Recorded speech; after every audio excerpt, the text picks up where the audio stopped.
Hello dear students, नमस्कार। हमारे YouTube channel SCC online classes में आपका स्वागत है। जैसा कि आप सभी को पता है कि हमारे चैनल पर अभी 11th क्लास की एनसीईआरटी फिजिक्स का सिलेबस कंटिन्यू चल रहा है, जिसमें हम शुरुआती चैप्टर के बहुत सारे टॉपिक्स पढ़ चुके हैं, जैसे सदिश राशियां, आर्य राशियां किसे कहते हैं, इनमें अंतर कैसे लिखा जाता है, सदिशों के प्रकार क्या है, स्थिति सदिश क्या है, विस्थापन सदिश क्या है, परिणामी सदिश क्या है। ठीक है ना, ये सारी चीजों को हम पढ़ चुके हैं। तो सदिशों के योग का त्रिभुज नियम, समांतर चतुर्भुज नियम, बहुभुज नियम, ये भी हम पढ़ चुके हैं। फिर हमने ये भी देखा था कि सदिश मतलब परिणामी सदिश का परिमाण एवं दिशा कैसे ज्ञात किया जाता है, उन सबको देखा था हमने। ठीक है ना, और उसी में और हमने कुछ पढ़ा था। कल क्या पढ़ा था? कल हाँ, सदिशों का योग क्रम विनिमय नियम का पालन करता है और सहचर नियम का पालन करता है, यानी ये सदिश योग के गुण हैं। ठीक है ना, तो ये भी हम पढ़ चुके हैं। अब उसी की श्रृंखला में आगे बढ़ते हुए अब हम कुछ सदिशों के योग पर और अंतर पर कुछ हम आंकिक प्रश्न करेंगे, और परिणामी सदिश कैसे निकाला जाता है उसके भी आंकिक प्रश्न करेंगे। ठीक है, तो हम आपको हर प्रकार के जो टॉपिक्स हैं, और जैसे परिणाम सदिश का परिमाण कैसे निकाला जाता है, एकांक सदिश कैसे निकाला जाता है, तो इन सब के हम आपको एक एक क्वेश्चन बताएंगे एग्जाम्पल के तौर पर, आप उसको अच्छे समझ लेना। फिर इसके बाद जितने भी क्वेश्चन आपकी बुक्स में दिए हों वो आपको उसी आधार पर कर लेना है। मात्र हम एक एक सवाल समझाएंगे आपको बस। ठीक है, तो इसको ध्यान रखना है। इसके बाद फिर हम पढ़ेंगे सदिशों का गुणन, और गुणा पर भी एक एक आंकिक प्रश्न आपको जरूर कराएंगे। ठीक है, क्योंकि ज्यादा कराना तो संभव है, इतने सारे सवाल तो हम नहीं करा पाएंगे, क्योंकि आगे भी हमें कोर्स सिलेबस को आगे बढ़ाना है। ठीक है, तो आपको प्रैक्टिस के लिए आपको अपने घर पे करना पड़ेंगे उसी आधार पर सवाल ज्यादा कठिन नहीं है। ठीक है, तो चलिए हम देखते हैं कुछ आंकिक प्रश्न। चलिए, पहला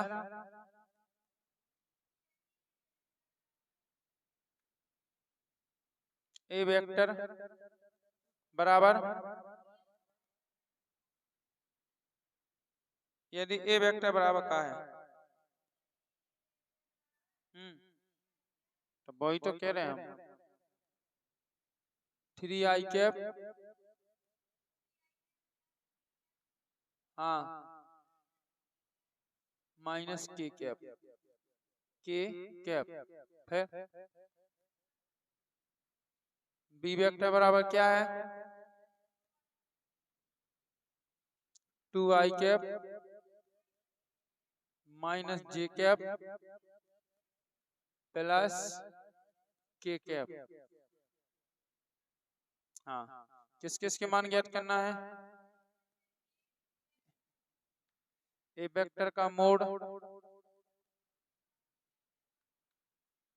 दूसरा है बी वेक्टर का मोड,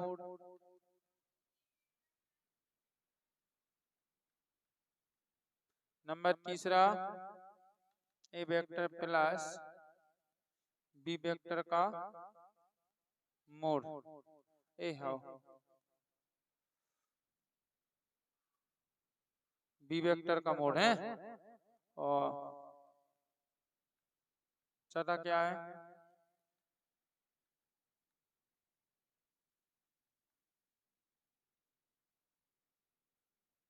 ठीक है, इतनी है।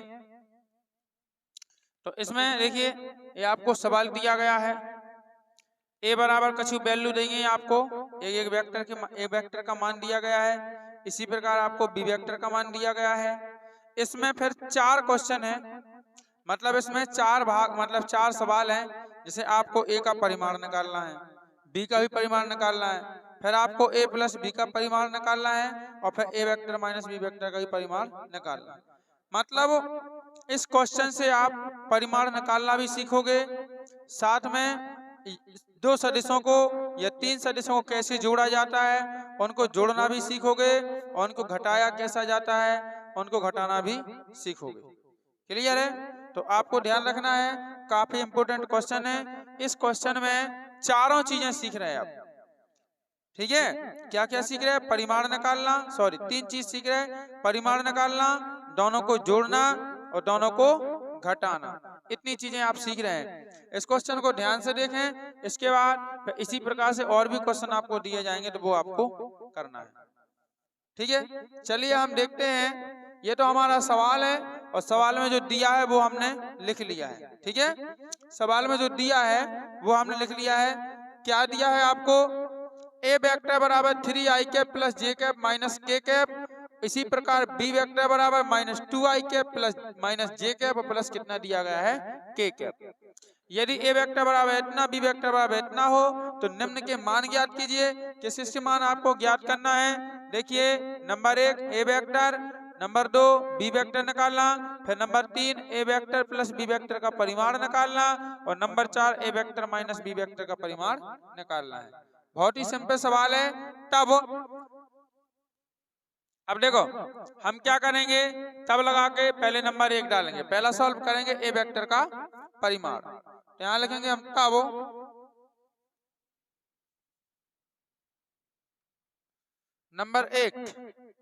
नंबर 1 में क्या करना है? ए वेक्टर का परिमाण, यानी ए वेक्टर का आपको मोड ज्ञात करना है।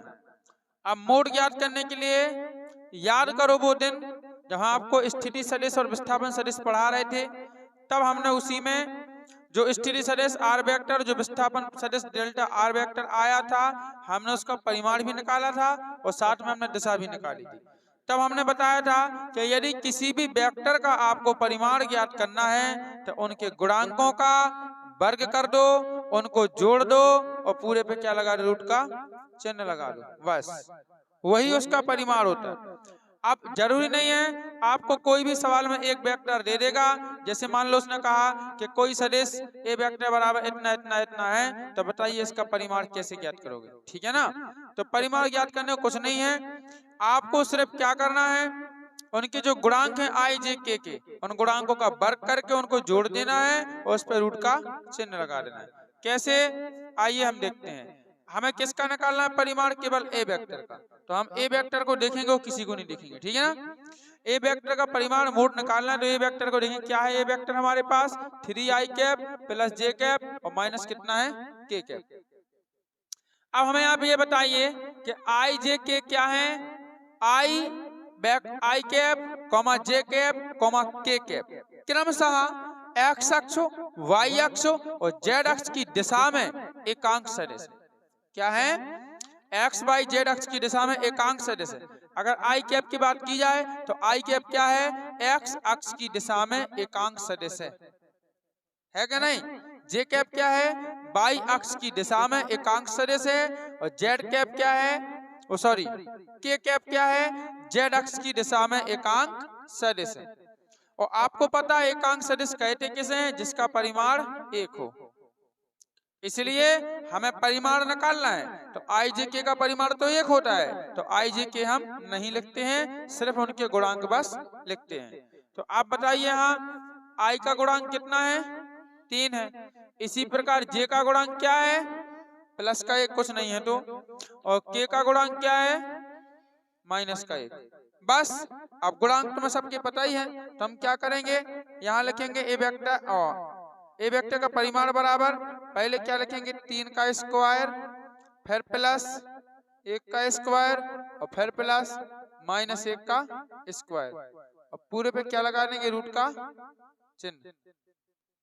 ठीक है, इस प्रकार से देख लो एक बार।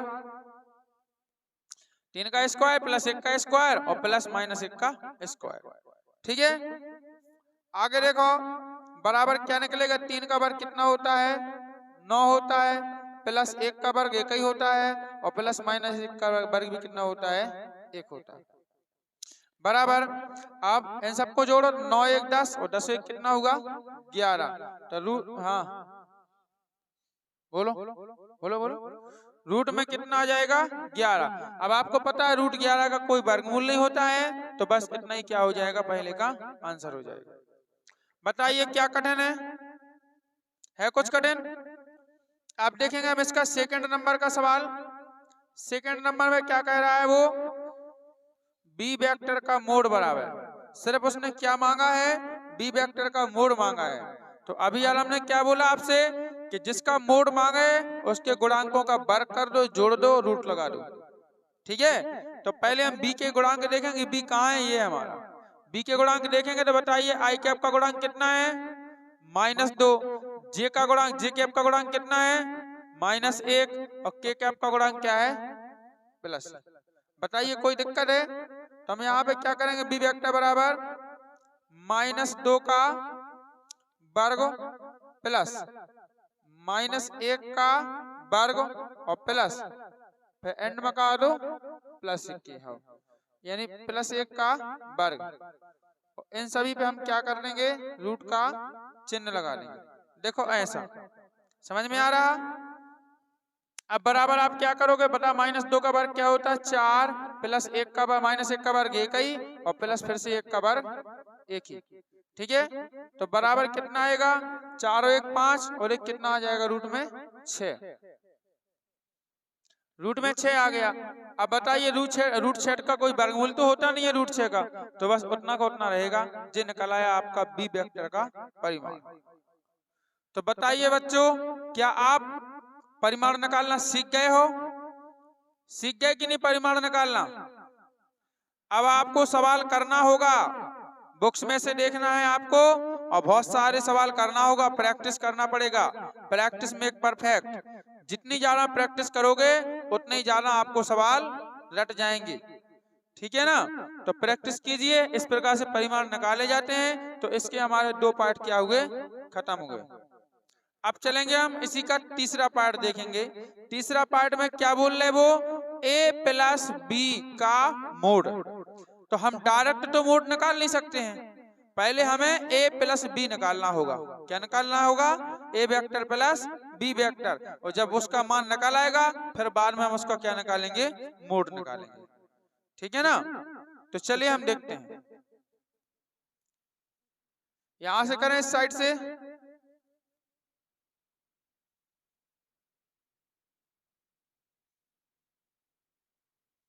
नंबर 3 पहले क्या निकालेंगे हम, ए वेक्टर और प्लस कितना निकालेंगे, बी वेक्टर। अभी हम डायरेक्ट मोड नहीं निकाल पाएंगे, हमें ए प्लस बी का पता तो होना चाहिए कितना है, तब तो हम मोड निकालें। तो इसको निकालने के लिए देखो इसका कितना है, पहले देखो 3i cap plus J cap और माइनस कितना है के कैप। ए का मान बोल रहे हैं कितना है 3i cap plus J cap और माइनस के कैप। ठीक है बच्चों, अब देखो ए वेक्टर का मान हो गया, ए वेक्टर के बाद क्या लगा है आपके पास प्लस, तो आप भी क्या लगा दो प्लस। अब देखिए फिर आपके पास कितना है, देखो इधर बी वेक्टर का मान है ये -2i cap minus J cap plus के कैप। कितना करेंगे हम, माइनस का 2i कैप प्लस कितना, माइनस ही है ना, माइनस और माइनस कितना करेंगे हम जे कैप और प्लस कितना करेंगे के कैप। जी हमारा बी का मान लग गया कि नहीं? अब देखो जरा, अच्छा यहाँ देखो ये वाला साइन लगा है जो प्लस वाला, ये तो a प्लस बी का है, काय का a प्लस बी का। लेकिन b का मान शुरुआती में माइनस का था, इसलिए हमें कोष्टक में लिखना पड़ा कि माइनस का 2i कैप। और या फिर आप डायरेक्ट ऐसा कर दो कि जैसे माइनस है तो प्लस गुणे माइनस क्या होता माइनस, तो डायरेक्ट आप माइनस भी लगा सकते हो। ठीक है, वरना आप कहते कि सर जी डायरेक्ट माइनस कहाँ से आ गया, इसलिए आपने सूत्र में रहा प्लस, तो हमने इसलिए यहाँ पे क्या लगा दिया प्लस लगा दिया, क्योंकि ये लिखा है ना आपका a प्लस बी, तो a का मान आपका यहाँ से यहाँ तक हो गया, प्लस लगा सो हमने प्लस लगा दिया। ठीक है ना, ये वाला a का मान यहाँ से यहाँ तक इतना हो गया, फिर प्लस लगा हमने यहाँ प्लस लगा दिया और फिर इसका मान b का ये है आपके पास। क्लियर? अब चलो आगे करेंगे, क्या करेंगे देखो 3i cap plus J cap minus K cap. अब प्लस गुणे माइनस क्या होगा, माइनस के 2i कैप और माइनस कितना आएगा जे कैप और प्लस कितना आएगा के कैप। ठीक, अब तो नहीं दिख रहा है कहीं डबल चिन्ह, सब एक हो गए। अब आपको क्या करना है, आई के साथ जोड़ना घटाना है, जे के साथ जोड़ना घटाना है और के साथ जोड़ना घटाना है। चलिए देखिएगा, तो बताओ कि जे 3i कैप काय के हैं प्लस के और 2i कैप काय के हैं माइनस के, तो 3i कैप में से 2i कैप चला गया, क्या बचा प्लस का केवल आई कैप, तो यहाँ पे आएगा आपका आई कैप। क्लियर? फिर आपका प्लस का जे कैप है और माइनस का जे कैप है, बताइए आपस में क्या हो जाएगा? कैंसिल। प्लस माइनस का कैंसिल हो गया।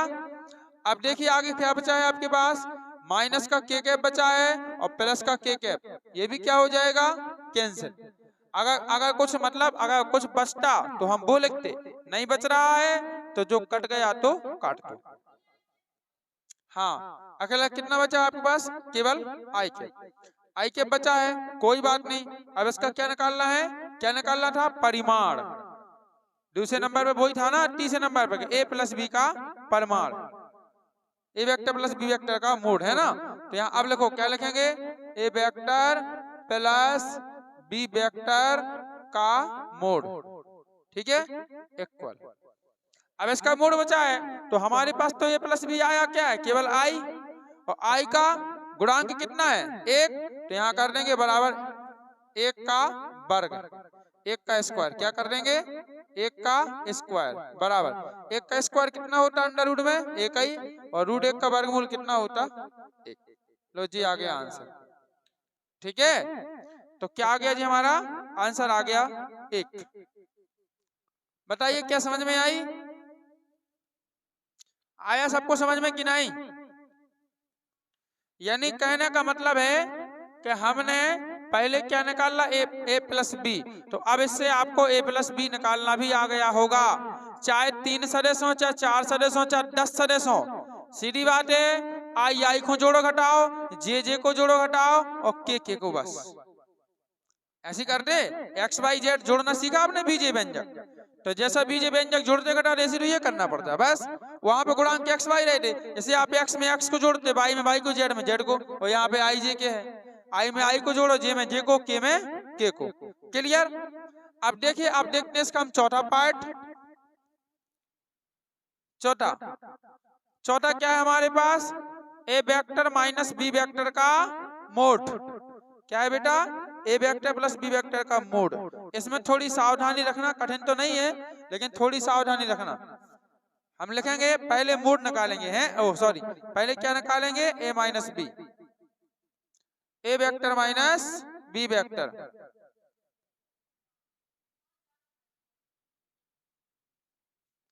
ए वेक्टर माइनस बी वेक्टर निकालेंगे हम पहले। अब बताइए ए वेक्टर का मान रखो, क्या है? ए वेक्टर का 3i cap plus J cap minus K cap, 3i cap plus, हाँ, प्लस जे कैप और माइनस कितना आएगा बेटा? के कैप। जितना होगा केवल किसका मान? ए का। अब माइनस लगाओ, ठीक है, और कोष्टक चालू करो। अब बी का लिखना है क्या? Minus 2i cap minus J cap, minus 2i cap minus J cap, और प्लस का क्या आएगा? के कैप। ध्यान रखना, ए में से हम बी को घटा रहे हैं इसलिए कोष्टक पूरा लगाएंगे, क्योंकि ए में से बी का मान हम माइनस कर रहे हैं इसलिए कोष्टक हम पूरा लगाएंगे, ठीक है ना। और पूरे में अंदर माइनस का गुणा होगा। कोष्टक का मतलब ये है, क्योंकि आपको बी के मान को घटाना है तो पूरे में माइनस का क्या होगा? अंदर गुणा होगा, ऐसा होता है। तो यहाँ पे कितना हो जाएगा? बराबर 3i cap plus J cap minus K cap, minus के अंदर गुणा करो, माइनस गुणे माइनस क्या आएगा? प्लस। तो प्लस का कितना होगा? 2i कैप, फिर माइनस गुणे माइनस प्लस, कितना होगा? जे कैप, फिर माइनस गुणे प्लस माइनस, कितना होगा? के कैप। अब क्या करो? अब इसको सॉल्व करो जरा आगे। तो देखो 3i कैप प्लस के हैं और 2i कैप भी काय के हैं? प्लस के हैं। तो 3 दो कितने हो गए? 5i cap. इसके बाद प्लस का जे कैप है और जे भी प्लस का जे कैप है, तो प्लस प्लस जुड़ेगा तो जे और जे कितना हो जाएगा? 2j cap. प्लस का कितना बन जाएगा? 2j कैप, ठीक है। इसी प्रकार माइनस का के कैप है और माइनस का के कैप है, जुड़ेगा, माइनस माइनस प्लस होगा लेकिन चिन्ह काय का रहेगा? माइनस का, और जे आएगा आपका 2k कैप। कितना आएगा? 2k cap. तो इतना आ रहा है आपका ए वेक्टर माइनस बी वेक्टर का मान। अब निकालोगे आप परिमाण, क्या निकालोगे? आप परिमाण निकालोगे तो कितना आएगा, ए वेक्टर माइनस बी वेक्टर का मोड। अब मोड निकालना तो इनके गुणांक देख लो, ए माइनस बी तो यही है तुम्हारे पास, ए वेक्टर माइनस बी वेक्टर का मान यही है कि नहीं। तो इसका क्या करो आप, मोड निकाल लो। तो मोड निकालने के बताइए आई का गुणांक कितना है 5, और 5 का वर्ग करो प्लस 2 है जे का गुणांक से 2 का वर्ग करो माइनस प्लस, और फिर के का गुणांक कितना है माइनस का 2, सो उसका भी क्या करो वर्ग करो, और पूरे पे रूट का चिन्ह लगा दो। देखो ऐसा आएगा, जिसके मतलब इसके गुणांक जितने हैं आई जे के उन सभी गुणांकों का क्या करो वर्ग करके जोड़ दो। तो ये आएगा आपका 5 का वर्ग कितना होता है 25 प्लस 2 का वर्ग 4, और प्लस 2 का वर्ग कितना होगा 4। ठीक है, तो 25 और 4 29, और 29 और 4 33, तो बराबर आएगा आपका रूट में 33। और आपको पता है 33 का कोई वर्गमूल नहीं होता है, तो आंसर आपका यही माना जाएगा। ठीक है, जो हो गया। इस प्रकार से बेटा आपको अगर दो सदिश दिए जाएं तो हमने क्या क्या सिखाया, आपको परिमाण निकालना सिखाया, और योग करना सिखाया, और इसका अंतर करना सिखाया। क्लियर है? तो बताइए क्या कर लोगे, इस प्रकार से आपको सीखना। हाँ कैसा,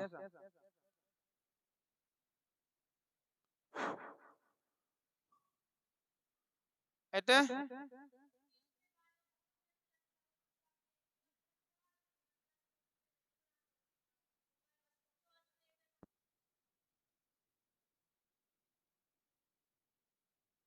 हेलो। हाँ, तो बेटा हमने पहले क्वेश्चन में सदिशों संबंधित एक क्वेश्चन किया था, पहला न्यूमेरिकल, जिसमें हमने आपको क्या क्या बताया था कि सदिशों का परिमाण कैसे निकाला जाता है। ठीक है, फिर इसके बाद दो सदिशों को कैसे जोड़ा जाता है, और दो सदिशों को कैसे घटाया जाता है, इन सभी के बारे में हमने चर्चा की थी, आपको न्यूमेरिकल्स भी कराया था।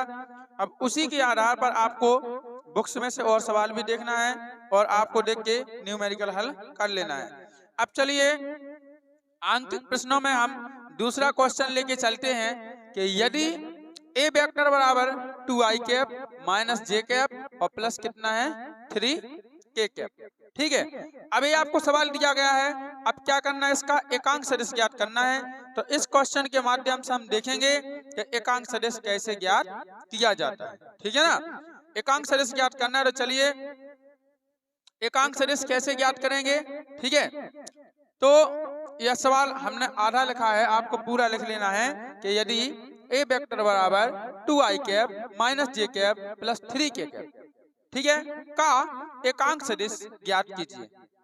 ठीक है, या ऐसा कर सकते हो कि यदि ए वेक्टर बराबर 2i cap minus J cap plus 3k cap हो तो ए वेक्टर की दिशा में एकांक सदिश ज्ञात कीजिए, ऐसा आप सवाल लिख सकते हो। अब देखो कैसे ज्ञात करना है, तो सुनिए, एकांक सदिश ज्ञात करने के लिए हमें परिमाण की आवश्यकता होती है। काय की होती है? परिमाण की। तो या तो आप साथ में परिमाण निकालते जाओ, या फिर परिमाण आप अलग से निकाल लो। ठीक है ना, जैसा भी आपको करना हो, अलग से भी निकाल सकते हो, साथ में भी निकाल सकते हो। तो बताइए कैसा निकालें परिमाण, अलग से निकालें कि साथ में निकालें? साथ में निकालें तो भाई स्टेप ब्लाट लिखने पड़ेंगे आपको। देखिए, तो हम क्या करेंगे, तब पहले क्या निकालेंगे, ए वेक्टर का परिमाण। क्या निकालेंगे पहले? ए वेक्टर का परिमाण या मोड।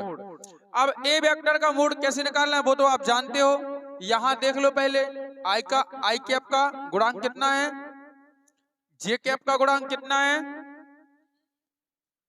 मतलब अभी बोलना भी नहीं आता, एक दिख रहा हाथ में -1 है कि नहीं, और के कैप का गुणांक कितना है 3, तो इन सब का क्या कर दो, वर्ग कर दो, है ना। यानी क्या करेंगे हम, 2 का वर्ग प्लस -1 का वर्ग और प्लस क्या करेंगे 3 का वर्ग, यानी स्क्वायर। ठीक है, स्क्वायर करने के बाद पूरे पे क्या लगा दो, रूट लगा दो। ठीक है, इज इक्वल कितना हो जाएगा, 2 दूनी 4, 1 एकम 1 और प्लस 9 एकम 9, तो कितना आ गया ठीक है, इक्वल 4 1 5 और 9 5 कितने हो गए 14। तो रूट के अंदर कितने आ गए 14। जी किसका मान आ गया, ए वेक्टर का मोड यानी ए वेक्टर का परिमाण। तो अब क्या निकालेंगे, एकांक सदिश। तो अतः ए वेक्टर की दिशा में, ए वेक्टर की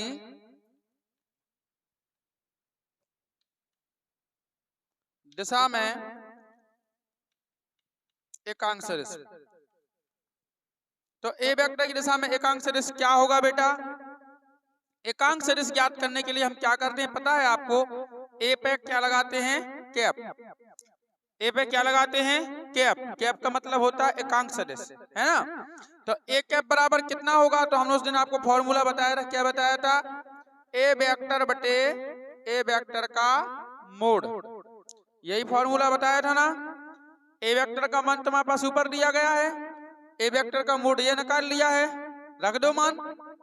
तो क्या हो जाएगा, A cap is equal to A vector का मान कितना है 2i cap minus J cap plus 3k cap upon, और ए वेक्टर का परिमाण कितना है वो देख लो जरा, रूट में 14। तो यहाँ पे कितना आएगा रूट में 14। बस बेटा हो गया आंसर, इतना सा है एकांक सदिश। बताइए क्या क्या निकाल नहीं पाओगे आप लोग, कितना सिंपल है एकांक सदिश, ऐसा निकाला जाता है। क्लियर। तो इस प्रकार से आपको कुछ नहीं करना है, जो वेक्टर दिया गया है उसका आप क्या करो, एक बार तो आप मोड निकाल लो और फिर एकांक सदिश का फार्मूला लगा के उस वेक्टर का मान रख दो, बटे में क्या कर दो मोड कर दो, ये आंसर निकाल आएगा। ठीक है, तो इस प्रकार से और भी आपकी बुक्स में 2-4 सवाल जितने भी दिए हों तो आपको क्या करना है, उनका एकांक सदिश ज्ञात कर लेना है। क्लियर है। अब चलिए हम अगला क्वेश्चन देखते हैं। अगले मतलब हमने आपसे क्या बोला, हर टाइप का हम एक एक क्वेश्चन कराएंगे, इतना संभव नहीं है कि हम 10-10 क्वेश्चन करा सकें, ठीक है ना। हर टाइप का मात्र एक एक क्वेश्चन बताएंगे, बाकी आपको स्वयं करना है, क्योंकि पढ़ आप रहे, आपको प्रैक्टिस करना, हमें क्या, हमें तो आते हैं, हमें थोड़ी प्रैक्टिस करना आपको, हमें तो सिर्फ एक बार करना बताना है, ठीक है। अब तो हमने सदिशों का योग पे कर लिया, सदिशों के अंतर पे परिमाण निकाल लिया, एकांक सदिश निकाल लिया। अब चलेंगे हमने एक क्वेश्चन मतलब एक डेरिवेशन किया था, कौन सा डेरिवेशन, कि परिणामी सदिश का परिमाण ज्ञात करना।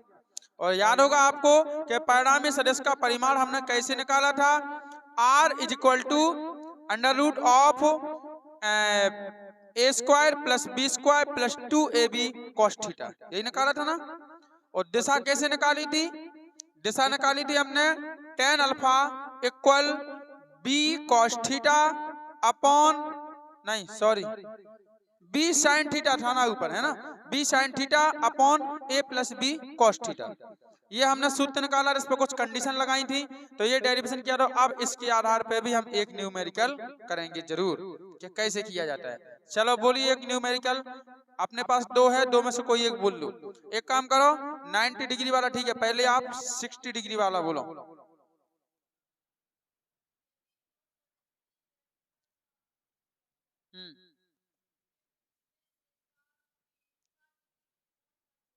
हाँ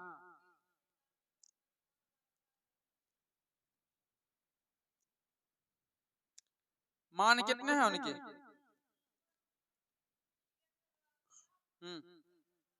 तो बताइए, कह नहीं है आपने।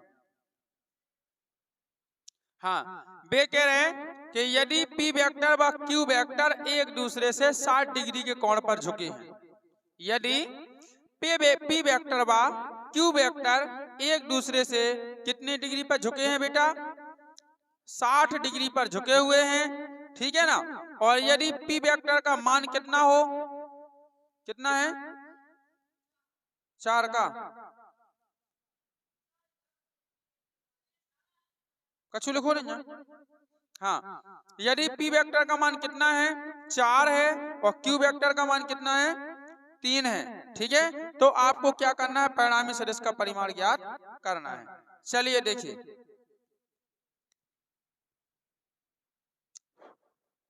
तो हम क्या करेंगे, यहाँ पे दिया है, ये क्वेश्चन नंबर हो जाएगा हमारा तीसरा दिया है, क्या दिया है, पी वेक्टर बराबर, ठीक है। आप इसको पी वेक्टर हम ना लिखेंगे, पी वेक्टर नहीं लिखेंगे, क्यों, क्योंकि उसका परिमाण दिया गया हमें, है ना, क्या दिया गया है, परिमाण। तो हम परिमाण के लिए पी वेक्टर ना लिख के हम सिंपली क्या लिखेंगे, पी लिखेंगे, सिंपली क्या लिखेंगे, पी। और अगर पी वेक्टर लिखना है तो दोनों साइड क्या लगाना पड़ेगा, मोड, ठीक है ना। तो हम एक काम कर रहे हैं कि ना वेक्टर लगा रहा ना मोड लगा रहा, सिंपली क्या लिख रहे हैं, पी लिख रहे हैं, जिससे आपको पता चल जाएगा, ठीक है ना। तो पी बराबर कितना है आपका 4, और क्यू कैपिटल है कि स्मॉल, कैपिटल क्यू बराबर कितना है 3 है, और थीटा बराबर कितना है 60 डिग्री, थीटा बराबर कितना है 60 डिग्री, ठीक है ना। आप चित्र के माध्यम से देख लीजिए,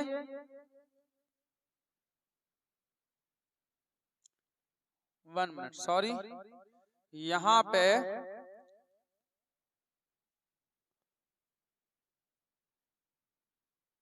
इतना ही का बनता 60 डिग्री, थोड़ा डिफरेंस होगा, है ना, इतना 90 70 60, हाँ ठीक है। ये क्या है आपका पी वेक्टर, क्या है ये पी वेक्टर है, और ये क्या है आपका क्यू वेक्टर, ठीक है। ये है दो सदिश, और ये थीटा कितने का बना रहे हैं 60 डिग्री का, है ना। तो क्या करना है तुम्हें, इनके परिमाण का परिणामी, वो इनके परिणामी का परिमाण आपको ज्ञात करना है। तो आपका इनका परिणामी कहाँ निकलेगा, 20 से, पता है ना आपको, कहां से निकलेगा 20 से, ठीक है ना, समझ में आई। तो ये है, तो चलिए हम देखते हैं इसको, हम क्या लिखेंगे, यदि पी वेक्टर व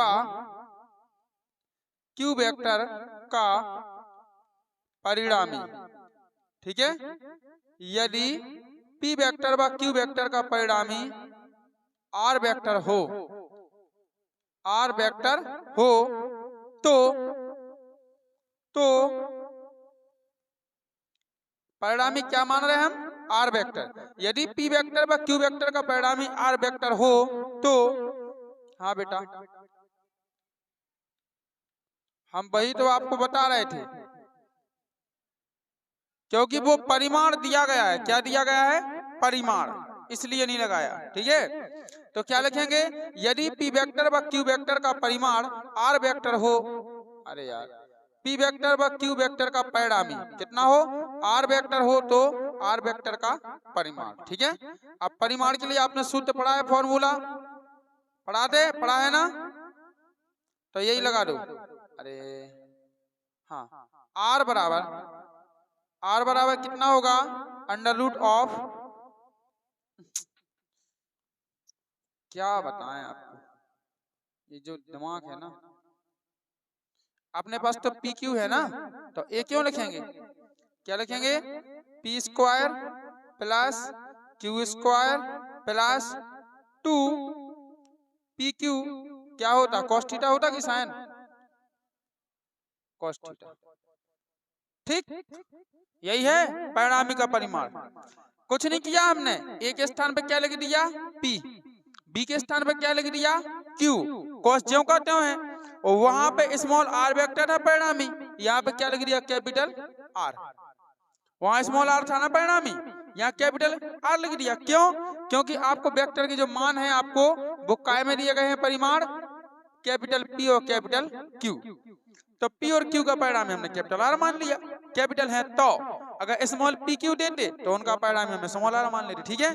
तो फॉर्मूला वही है, फॉर्मूला चेंज नहीं है, सिर्फ क्या चेंज है, पी क्यू वेक्टर चेंज है, जैसा उन्होंने सवाल में दिया है वैसा हमें लिखना है, ठीक है। अब इनके मान रखिएगा,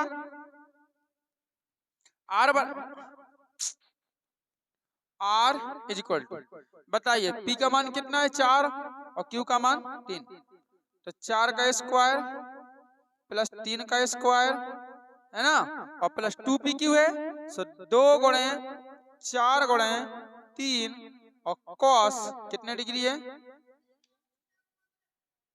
और हम क्या रख रहे हैं, कॉस 60 डिग्री, क्या रख रहे हैं हम, ठीक है, इतना हो गया, इन सभी के मान रख दिए। चलिए आगे क्या करेंगे हम, आर बराबर, बताइए 4 का वर्ग कितना होता है, 3 का वर्ग कितना होता है, प्लस 2, अच्छा 2 चौको 8, 8 तिया 24, सीधे गुणा करके 24 लिख दो, ठीक है ना। और बताइए cos 60 का मान कितना होता है, cos 60, cos 60, cos 60, cos 60, कुछ नहीं आता। 24 गुणे cos 60 का मान कितना होता है, 1/2, कितना होता है बेटा, 1/2, क्लियर। अब 2 से 24 काट दो, 12 दूनी आ गए 12, तो आर बराबर कितना आएगा आपके पास, आर बराबर होगा यहाँ पे 16 9 कितने भाई 25, और प्लस कितने हैं 12, 25 प्लस 12, अरे इन दोनों को जोड़ दिया 16 9 25 होगा, यहाँ पे कितने बचे कट के, 12 नहीं बचे। अब डायरेक्ट फिर तुम कटेगा, समझ में नहीं आ रही, आएगा नीचे, ठीक है। तो R इज इक्वल टू कितना हो जाएगा बताइए, 25 और 12 37, यही तो आंसर है, देख लो, क्योंकि 37 का वर्गमूल नहीं होता, ठीक है। तो ये क्या हो गया, परिणामी का परिमाण। बताइए क्या समझ में आया, इतने ही आंसर है, समझ में आ गया सबको, ऐसा निकालना है। एक बार पुनः देख लो, हमने कुछ नहीं किया, हमने कुछ नहीं किया, यहाँ पे कुछ नहीं किया, हमने कुछ भी नहीं किया, ऑटोमेटिक सवाल हो गया। कैसे, क्या बोल रहे थे, यदि पी वेक्टर और क्यू वेक्टर एक दूसरे से कितने 60 डिग्री के कोण पर झुके हों तो उनके परिणामी का परिमाण ज्ञात कीजिए, हैं। और पी का मान कितना दे रहे थे वो 4, और क्यू का मान कितना दे रहे थे 3। तो यहाँ देखिएगा जरा, हमने क्या लिख दिया, अब 4 3 क्या है, परिमाण है पी क्यू के, तो क्या लिखा दिया है, P बराबर 4, Q बराबर 3, थीटा बराबर कितना 60 डिग्री। फिर हमने लिखा यदि P वेक्टर व Q वेक्टर का परिणामी R वेक्टर हो तो R वेक्टर का परिमाण, परिमाण और परिणामी में अंतर है, ध्यान से सुनना, क्या है, परिमाण और परिणामी क्या है, अंतर है। परिणामी कहलाता है उनके बीच से खींची गई रेखा, जैसे 2 सदिश है ना, मान लो आपके पास एक सदिश j है, एक सदिश j है, तो इनका परिमाण ये परिणामी ये कहलाएगा, उनका परिणामी क्या कहलाएगा, ये कहलाएगा, कहलाएगा कि नहीं। तो ये परिणामी है तो इसका परिमाण आपको ज्ञात करना है, ठीक है ना। और परिमाण क्या कहलाता है, संख्यात्मक मान, परिमाण क्या कहलाता है, संख्यात्मक मान कहलाता है, ठीक है ना। तो इस चीज को आपको ध्यान रखना, परिमाण और परिणामी अलग अलग हैं, क्लियर है। तो हमने क्या लिखा, यदि पी वेक्टर व क्यू वेक्टर का परिणामी आर वेक्टर हो तो आर वेक्टर का परिमाण तो कितना हो जाएगा, R equal to under root of P square plus Q square plus 2 P Q cos theta. तो R equal under root of कितना हो जाएगा 4 का स्क्वायर प्लस 3 का स्क्वायर प्लस 2 इंटू 4 इंटू 3 और कॉस इंटू कॉस 60 डिग्री, ठीक है। तो R इक्वल टू कितना हो जाएगा, अच्छा बताइए 4 का स्क्वायर कितना होता है 16 होता है, 3 का स्क्वायर 9 होता है, प्लस इनका मल्टीप्लाई कर दो 2 4 जा कितना होता है 8 होता है, 8 3 जा कितना होता है 24 है ना, 24 कॉस और 60 डिग्री का मान कितना होता है 1/2 या 1/2 बोल सकते हैं ना।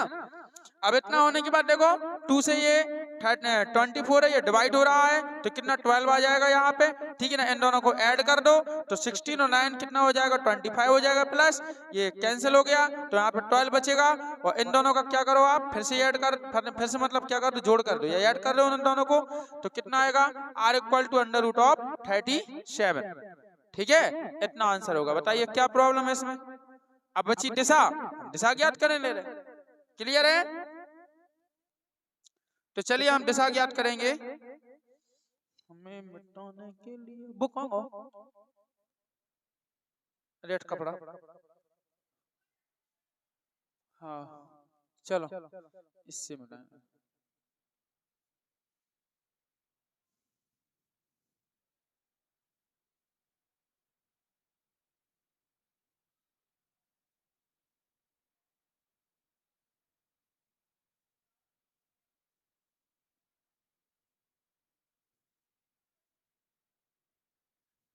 चलिएगा अब देखते हैं बेटा हम दिशा, क्या देखते हैं, दिशा, ठीक है ना। तो क्या लिखेंगे हम, यहाँ पे लिखेंगे, एक चीज निकल आई, एक आंसर हो गया। अब लिखेंगे हम आर वेक्टर की दिशा, आर वेक्टर की दिशा, आर वेक्टर की क्या है, दिशा है, ठीक है। तो आर वेक्टर की दिशा के लिए हम फॉर्मूला काय का लगाते हैं भैया, tan अल्फा का। क्या लगाते हैं, tan अल्फा का, क्लियर है। तो क्या लिखेंगे हम, आर वेक्टर की दिशा में सीधा लगाएंगे formula tan alpha is equal to, अब tan अल्फा बराबर क्या होगा, होता क्या है, b sin theta upon a plus b cos theta. b के स्थान पर क्या लिखना है, q, और a के स्थान पर क्या रखना है, p। तो यहाँ पे कितना होगा, q sin थीटा, क्या होगा, q sin theta upon p plus q cos theta. ध्यान रखना है, वेक्टर मत लगाना यहाँ पे, क्यों, क्योंकि क्या रख रहे हैं हम, उनका परिमाण रख रहे हैं, क्या रख रहे हैं, परिमाण, इसलिए आपको वेक्टर नहीं लगाना। चलिए इतना हो गया। तो क्या करेंगे हम, tan अल्फा इक्वल q का मान कितना भैया, 3 है, 3 sin थीटा की वैल्यू कितनी है, 60 डिग्री, अपॉन p की वैल्यू कितनी है, 4, q की वैल्यू कितनी है, 3, और क्या आएगा, cos 60 डिग्री आएगा कि नहीं, बताइए। इतने में कोई प्रॉब्लम है, देख लो जरा, क्या किया हमने अभी, उठा के मान रख दे, पी क्यू के और थीटा के उठा के मान रख दिए। अब चलिएगा देखते जाओ पहले भैया, फिर लिख लेना। तो कितना करेंगे, tan अल्फा बराबर, अच्छा 3 जो का तो रहने दो, गुणे, बताइए sin 60 की वैल्यू कितनी होती है, sin 60, क्लियर है, हाँ, नहीं तो बाद में कंफ्यूजन करो। कितना होगा, √3 अपॉन 2, और फिर पूरे के बटे, अब 4 जो का तो रहने दो, प्लस, अब बताइए 3 जो का तो रहने दो, गुणे, cos 60 की वैल्यू कितनी होती, 1/2, तो यहाँ पे क्या रखेंगे, 1/2। देखो जी, बस कुछ नहीं किया, सिर्फ मान रखा हमने, एक बार sin 60 का और एक बार cos 60 का। आप गुणा करें, 3 का गुणा कर दो आप कितने में, √3 में, ठीक है ना। तो यहाँ कितना हो जाएगा, tan alpha is equal to, ये आएगा आपका 3√3 और बटे कितना आएगा, 2, 3√3 बटे कितना आएगा, 2, फिर पूरे के बटे, ये देखो 4 जगह तो रहेगा, 4 प्लस, ये कट रहा है, नहीं कट रहा है, 3 एकम 3, तो कितना आएगा, 3/2। अब आपको भिन्न करनी होगी, ठीक है। तो कैसे करेंगे, देखो यार, tan अल्फा इक्वल, देखो ये है ना 3√3/2, इनको हम अभी ज्यों का त्यों लिखेंगे, है ना। तो 3√3/2 और फिर पूरे के बटे। अब देखो इसका कैसा होगा, 2 का गुणा किसमें होगा, 4 में, क्यों, क्योंकि 4 के बटे कुछ भी नहीं है, 4 के बटे कुछ नहीं है ना, तो बटा 1 मान सकते हो आप, ठीक है ना। 2 का 4 में गुणा होगा, 2 चौको 8, 8 में 3 जोड़ेंगे कितना होगा, 11, और बटे कितना आएगा, 2, एलसीएम का जितना आता है, भिन्न करनी आती है, तो 11 बटे कितना आएगा, 2। आप चाहो तो सिंपली 2 से 2 आप कैंसिल कर सकते हो, यहाँ तक आ गया जी 2, नीचे वाला, आप चाहो तो 2 से 2 काट सकते हो ऐसे ही में, और नहीं काटना है, और नहीं काटना है तो एक बार देख लो कैसे पलटता है मान पलटना आता है। देखो tan alpha is equal to कितना है हमारे पास, 3√3/2 और गुणे, और ये कितना है हमारे पास 11/2, तो ये क्या हो जाएगा, 2/11 आ गया। अब देखो 2 से 2 क्या हो गया भैया, कैंसल, 2 से 2 क्या हो गया, कैंसल, देखो इधर 2 से 2 कैंसल, तो क्या बचा आपके पास, tan alpha is equal to, ऊपर बचा 3√3 अपॉन, और नीचे कितना बचा, केवल 11, नीचे कितना बचा है, 11, बस हो गया। और आपको यदि और आगे करना हो, अगर √3 से ऊपर नीचे गुणा करना हो तो अलग से वो भी हो जाएगा, हाँ, √3 से आप ऊपर नीचे गुणा भी कर सकते हो, ठीक है, लेकिन नहीं करना है बस। तो अब यहाँ से अल्फा की वैल्यू चाहिए, तो अल्फा बराबर कितना आएगा, 10 को इस साइड भेजो, पक्षांतर करो, 10 इनवर्स आएगा, क्या आएगा, 10 इनवर्स आएगा, और कितना हो जाएगा 3√3 और बटे कितना होगा 11, ठीक है, बस ये हो गया आंसर। क्लियर है, ये क्या हो गया आपका आंसर हो गया। लो, ठीक है भैया, इस प्रकार से आपको ये सवाल हल करना है। इसी प्रकार से आप और सवाल बुक्स में से देख के कर सकते हो, ठीक है। तो जहां तक हमने आपको सदिश बीजगणित पढ़ाई थी वहां तक के हमने न्यूमेरिकल भी कंप्लीट कर दिए। आपको क्या क्या सिखाया, क्या क्या सीखा बच्चों अपन ने, इसके माध्यम से आंकिक प्रश्नों के माध्यम से किसी सदिश का परिमाण ज्ञात करना सीखा है, किन्हीं दो सदिशों को अपन ने जोड़ा भी है, जोड़ना सीखा है, किन्हीं दो सदिशों को अपन ने घटाना भी सीखा है, और एकांक सदिश भी निकालना सीखा है, और साथ में परिणामी सदिश का परिमाण भी ज्ञात करना सीखा है। तो सब बच्चे स्क्रीनशॉट ले लें, ठीक है, चलिए, ठीक है बच्चों। तो हमारा हमने यहाँ पे 3 क्वेश्चन किए न्यूमेरिकल में, जो काफी इंपॉर्टेंट है। इसकी मदद से आप और सवाल भी कर सकते हो, और पेपर में एग्जाम में सदिशों से संबंधित क्वेश्चन पूछे भी जाते हैं। अब पढ़ेंगे नेक्स्ट वीडियो में हम सदिशों का गुणा कैसे किया जाता है, दो सदिशों का गुणन कैसे किया जाता है, कितने प्रकार से, पहले वो कॉन्सेप्ट क्लियर करेंगे, ठीक है ना, और इसके बाद फिर उस पर क्या करेंगे, हम आंकिक प्रश्न करेंगे। ओके, तो इस प्रकार से यदि आपको बेटा वीडियो पसंद आया हो तो वीडियो को लाइक करें, शेयर करें और कमेंट करके जरूर बताएं। हाँ, हमारे चैनल को सब्सक्राइब करें एवं बेल आइकन प्रेस करके ऑल पर क्लिक कर दें, ताकि आगे आने वाले सभी वीडियो के नोटिफिकेशन आप तक पहुंचते रहें। तो मिलते हैं बच्चों नेक्स्ट वीडियो में नेक्स्ट टॉपिक के साथ, तब तक के लिए बाय, जय हिंद, वंदे मातरम।